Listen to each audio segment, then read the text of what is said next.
Hello friends, good morning all of you. Learning success point sociology YouTube channel में आपका बहुत बहुत स्वागत है। आज हम समाज शास्त्र विषय जो कि यूजी और पीजी जो कंपटीशन की तैयारी के लिए जो PGT, GIC and PCS, AP, net JRF, उसके हिसाब से वो थिंकर बहुत ज़्यादा इम्पोर्टेंट है। कार्ल मार्क्स की, क्योंकि कार्ल मार्क्स वो भी समाजशास्त्र को विज्ञान बनाना चाहते थे। उन्होंने भी जो कंसेप्ट दिए बहुत ज़्यादा इंपॉर्टेंट उनके कंसेप्ट और थॉट है, उनके थियरी भी है। तो आज में एक क्वेश्चन था, मैंने कहीं पढ़ रहा था, मैं उसको चेक किया कि ये हमेशा क्वेश्चन पूछा जाता है। जैसे मैं थोड़ा सा उसके बारे में बात कर लूँ आपसे। जैसे क्या नाम है कि द्वंद्वात्मक भौतिकवाद का जो सिद्धांत दिए थे, क्योंकि कहीं ना कहीं वो हीगल और फीरोबैक के सिद्धांत से बहुत ज़्यादा प्रभावित हुए, फिर उनका खंडन किए, फिर वो उन्होंने खुद का अपना सिद्धांत दिया, जिनमें सब स्ट्रक्चर और सुपर स्ट्रक्चर की बात किया। ये सब बात करने के बाद उन्होंने एक क्वेश्चन पूछा जाता है कभी कभी कि आर्थिक अवस्था या आर्थिक व्यवस्था द्वंद्वात्मक के माध्यम से कैसे वो परिवर्तन होता है। ये कार्ल मार्क्स का सिद्धांत है कि द्वंद्वात्मक के माध्यम से आर्थिक अवस्था या आर्थिक व्यवस्था कैसे परिवर्तन होता है। ओनली डायलेक्टियल की बात की जाए कि डायलेक्टियल मेथड के माध्यम से कैसे आर्थिक व्यवस्था या आर्थिक अवस्था में कैसे चेंजिंग होती है, ऐसे क्वेश्चन पूछा जाता है। तो हम उसके बारे में बात करना चाहते हैं। तो मैं डिटेल से लगभग उनके कुछ बताए हुए 3 नियम हैं, उन तीनों नियम को बताऊंगा कि 3 नियमों से जो है कि द्वंद्वात्मक के माध्यम से जो है आर्थिक अवस्था में परिवर्तन आता है।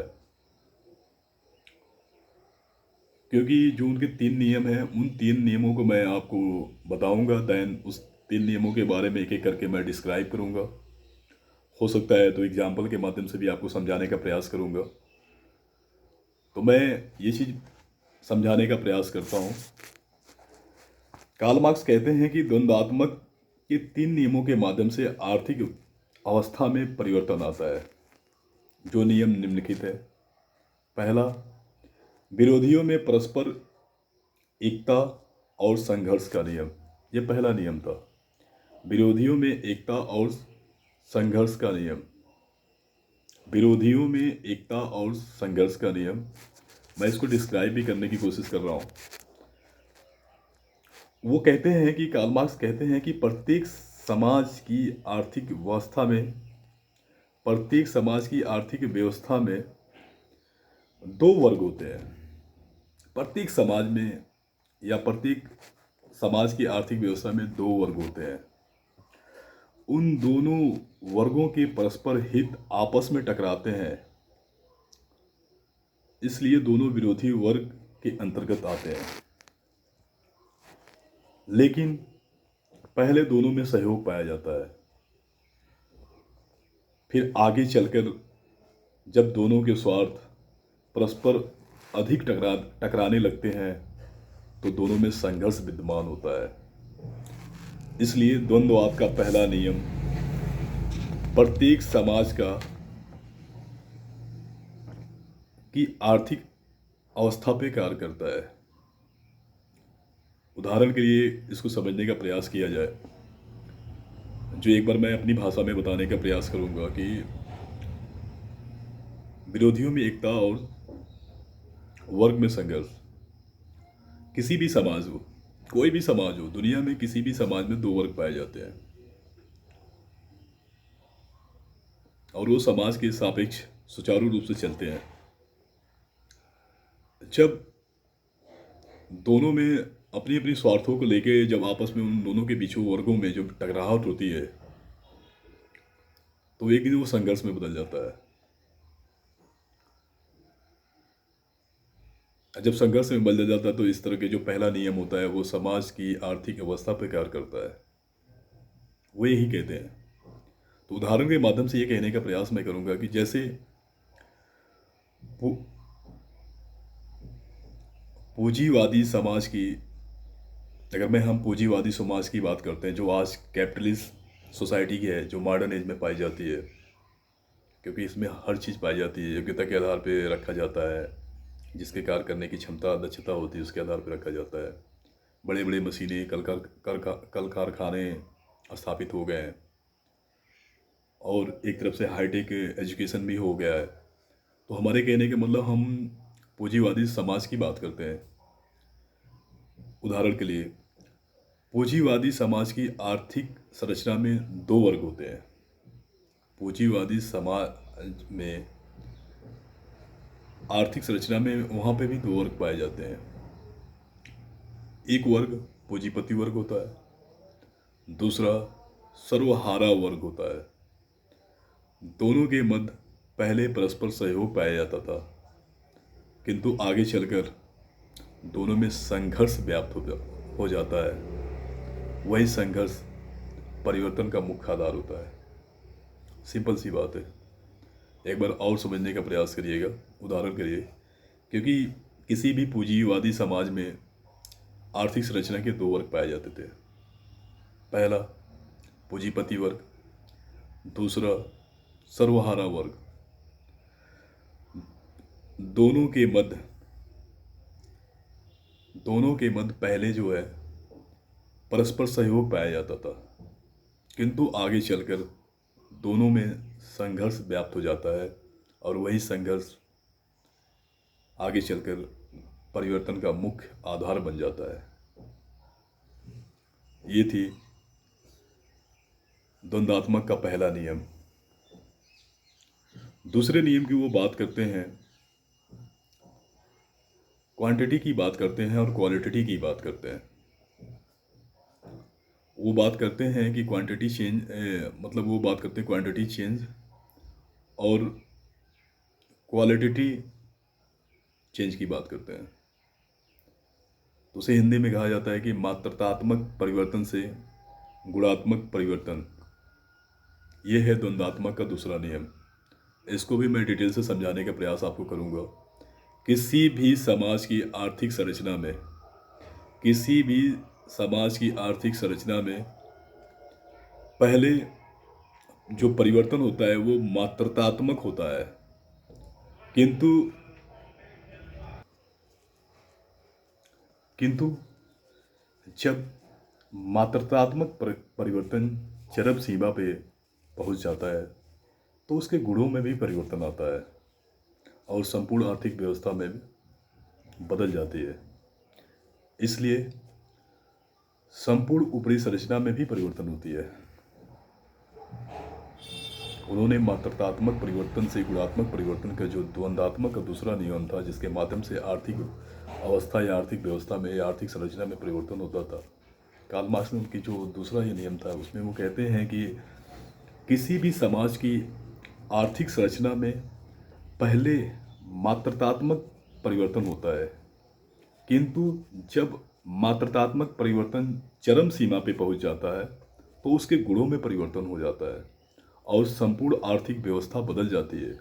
इसलिए संपूर्ण ऊपरी संरचना में भी परिवर्तन हो जाती है। और उदाहरण के लिए हम आपको पूंजीवादी समाज का एक एग्जाम्पल के माध्यम से आपको समझाने का प्रयास करते हैं कि जिस प्रकार पूंजीवादी समाज में दो विरोधी वर्गों के मध्य, पूंजीवादी समाज में दोनों विरोधी वर्गों के मध्य संघर्ष मात्रात्मक होता है, किंतु जब वही संघर्ष चरम सीमा पे पहुंच जाता है तो वहाँ पे क्रांति होती है और वो उस आर्थिक व्यवस्था के गुणों में परिवर्तन हो जाता है। कहने का मतलब ये है कि वह समाजवादी आर्थिक व्यवस्था के रूप में परिवर्तित हो जाती है। अगर मैं इसको एक सोसाइटी की भाषा से लिया जाए, एक परिवार की बात किया जाए, परिवार में जब तक चाहे बहू हो चाहे बेटा हो, मतलब मेरे कहने का मतलब है फैमिली मेम्बर कोई भी हो, घर में, क्योंकि घर परिवार भी एक समाज है, परिवार में जब तक कुछ गलत हो रहा है एक समय तक आदमी इग्नोर करता है। कोई भी मेंबर हो अगर गलत होता है तो वो इग्नोर करता है, चलो ठीक है सुधर जाएंगे, चेंज हो जाएंगे, बदल जाएंगे, लेकिन फैमिली का जो इंफ्रास्ट्रक्चर है उसमें कोई चेंजिंग नहीं हो रही है। मेरे कहने का मतलब है कि जो उनके परिवार का जो रूप था, धीरे धीरे उस माहौल का भी खराब हो रहा है।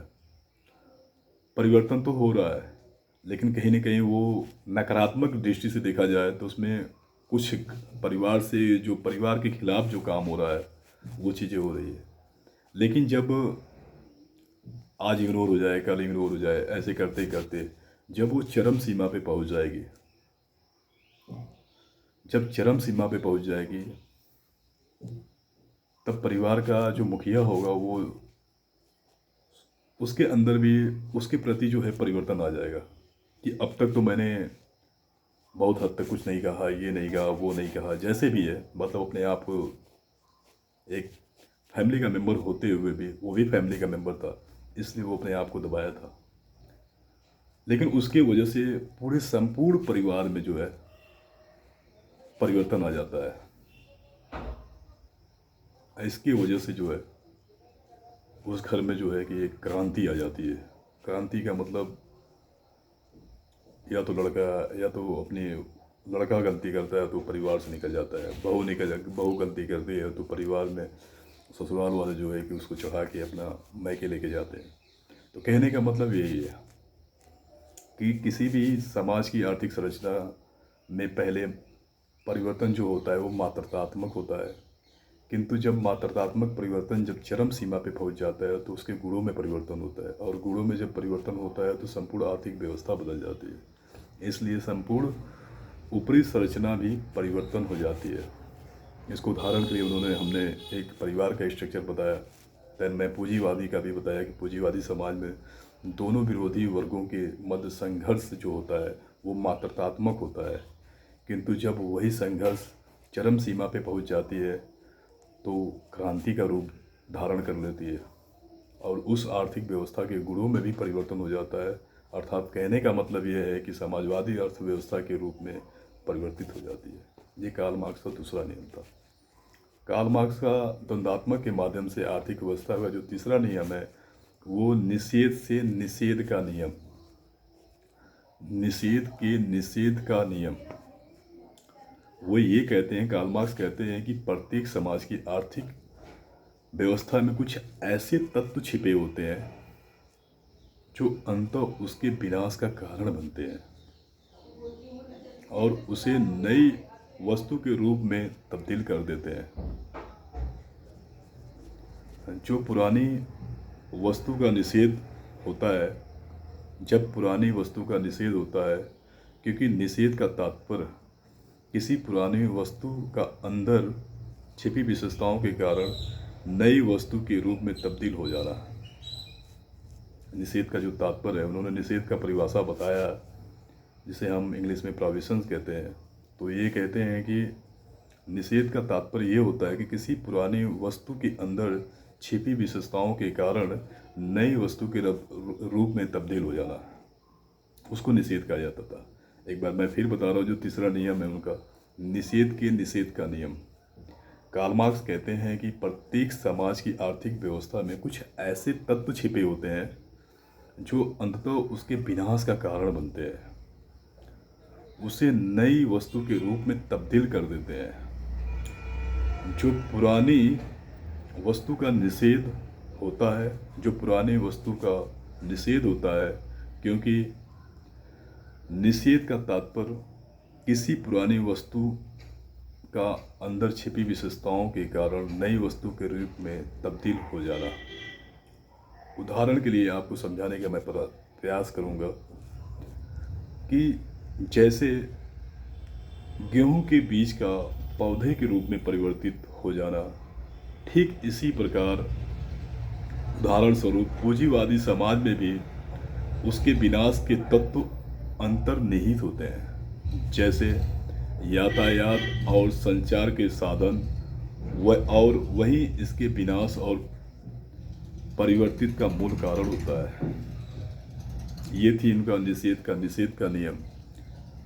तो उन्होंने एग्जाम्पल के माध्यम से आपको सुनाया कि जिस प्रकार गेहूं का बीज का पौधे के रूप में परिवर्तित हो जाना, ठीक उसी प्रकार पूंजीवादी समाज में भी उसके विनाश के तत्व अंतर्निहित होते हैं। जैसे यातायात और संचार के साधन, और वही इसके विनाश या परिवर्तित का मूल कारण होता है। ये थी कार्ल मार्क्स के द्वंद्वात्मक के माध्यम से, द्वंद्वात्मक के नियम के माध्यम से आर्थिक अवस्था में परिवर्तन आना, जो 3 प्रकार के नियम की बात किया, जो मैं आपको डिस्क्राइब कर दिया। और कंक्लूजन भी ये पहुंचा जाए, कहने का इनकी टोटल तात्पर्य ये है कि द्वंद्वात्मक जब अपने 3 नियमों के माध्यम से, कार्ल मार्क्स कहते हैं कि द्वंद्वात्मक अपने 3 नियमों के माध्यम से किसी भी समाज की आर्थिक अवस्था पर कार्य करता है, तो संपूर्ण आर्थिक अवस्था परिवर्तित हो जाती है। चूँकि आर्थिक व्यवस्था प्रत्येक समाज के लिए नींव का कार्य करता है, इसलिए जब नींव में परिवर्तन होता है तो संपूर्ण ऊपरी संरचना अर्थात समाज में परिवर्तन होता है। यही कार्ल मार्क्स का द्वंद्वात्मक भौतिकवाद का सिद्धांत है। तो ये थी द्वंद्वात्मक के माध्यम से या द्वंद्वात्मक के नियम के माध्यम से आर्थिक अवस्था में परिवर्तन आना, जो 3 नियम पे काम करती है। उन 3 नियमों के बारे में उन्होंने डिस्क्राइब भी किया, उदाहरण के माध्यम से समझाने का प्रयास किया। ये कभी कभी ऑब्जेक्टिव के रूप में या कभी लॉन्ग आंसर के रूप में हमेशा क्वेश्चन पूछा जाता है। तो आपको अगर कोई भी प्रॉब्लम आती है, चैट बॉक्स में ज़रूर शेयर करिए अपनी प्रॉब्लम। और देन आपसे एक रिक्वेस्ट है कि आप अगर जो लोग सब्सक्राइब ना किए हों तो उस चैनल को सब्सक्राइब कर लेंगे, ताकि अगर कोई भी इससे रिलेटेड मैटर उस पर अपलोड होती है तो आपको नोटिफिकेशन के माध्यम से आपको पता चल सकता है। थैंक यू सो मच, आप सभी को धन्यवाद।